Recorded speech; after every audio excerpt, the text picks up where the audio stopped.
nouvel épisode du podcast. Si tu écoutes, c'est que normalement tu as pour ambition de vivre ta putain de vie, de sortir de tes conditionnements pour incarner de plus en plus chaque jour la vraie version de toi. Quand je dis la vraie version de toi, c'est-à-dire te débarrasser comme les couches d'un oignon de tous ces masques que tu as mis étant plus jeune pour te protéger, de toutes ces carapaces que tu as mis autour de toi, le masque de l'homme ou de la femme forte, le masque de l'homme ou de la femme gentille, le masque de l'homme ou de la femme persévérant, bref, peu importe les masques, de te rapprocher de qui tu es dans ta parfaite imperfection. Et ça résonne avec le thème d'aujourd'hui puisque le titre de ce podcast, c'est la dictature du bonheur. Constamment, on voit dans nos fils d'actualité, réseaux sociaux, à la télé, à la radio, etc., cette dictature du bonheur selon laquelle tu dois être heureux tout le temps, en toutes circonstances. Tu dois avoir de l'énergie tout le temps, en toutes circonstances. Tu dois être au top de ta forme tout le temps et en toutes circonstances. Et tu dois devenir un être humain parfait, c'est-à-dire une machine. Et du coup, qu'est-ce qui se passe à cause de ça ? Et tu vas pouvoir me dire, oui mais Charles, attends, ton business c'est quand même d'aider les gens à se transformer, de se créer leur vie idéale, donc tu participes à ça. Bien sûr que je participe à aider les gens à se transformer, à atteindre un degré, un certain niveau d'épanouissement, mais il y a une nuance là-dedans. Et je ne dis pas que c'est pas bien de vouloir être plus épanoui, de vouloir avoir plus d'énergie, plus de confiance, etc.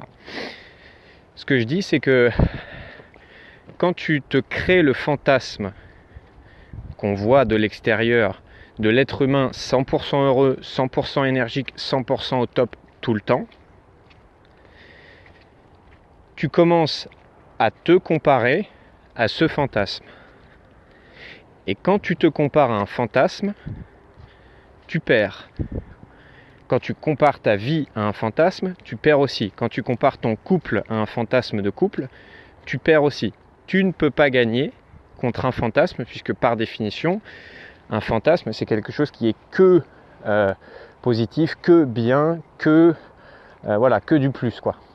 Et donc forcément, la vérité, c'est que nous, êtres humains, on peut atteindre n'importe quel niveau de bonheur, d'épanouissement, de confiance, etc. On aura toujours des downs, on aura toujours des baisses d'énergie, on aura toujours des moments où on ne sera pas heureux. On aura des moments où on sera triste, on aura des moments où on sera en colère, on aura des moments où on aura peur, on aura des moments où on va s'auto-flageller.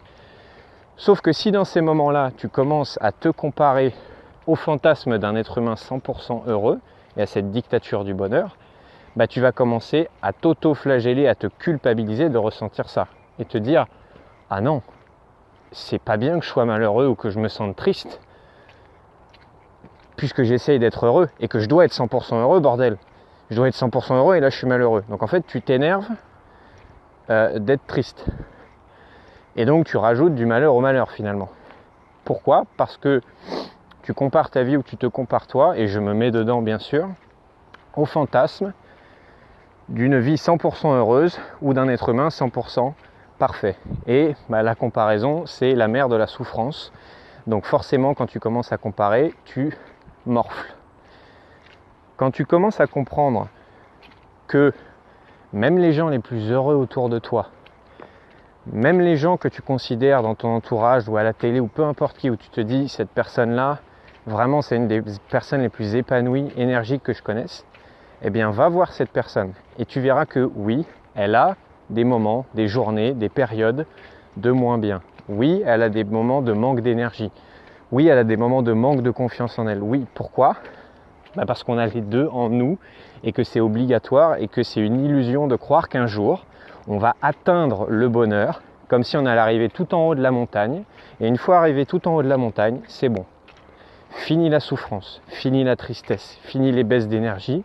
Je suis devenu Dieu, ou je suis devenu Bouddha, ou je suis devenu tout ce que tu veux, et je suis 100% heureux. Ça s'appelle une illusion. Qu'est-ce que tu as pensé de ce podcast ? Mets-le moi en commentaire. Et puis à très vite dans un nouvel épisode.